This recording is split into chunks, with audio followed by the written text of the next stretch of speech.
علشان انتهي، وعاوزكم تعملوا حساب للي بقوله ده. لا لا لا يا سيد يا عمان، يا سيد ده انت لسه قدامك العمر. كل واحد عنده اللي وراه واللي قدامه، لكن انا خلاص مفيش حاجه قدامي. انا كل حاجه بقت ورايا، كله بقى ورايا، حتى حلم عسكر بقى ورايا ووراك انت كمان. بس انا عاوز منكم حاجه، عاوزكم تسيبوني اعيش بقية حياتي لوحدي لحد ما اموت. مش عاوزكم تطلبوا مني حاجه.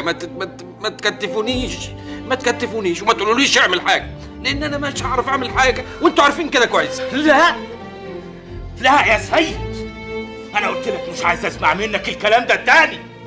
مهما حصل ومهما كان انت لسه سيد عتمان المغازي. انت قتلته.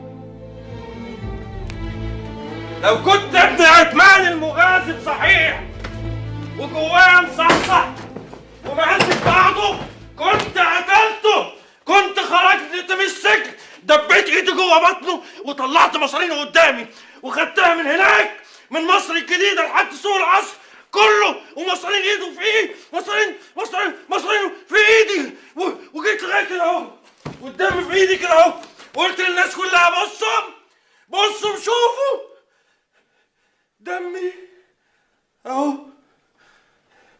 حلم عسكر حنى بيه ايديه ورجليه ودخل بيه عريس على مراته اهو كده اهو.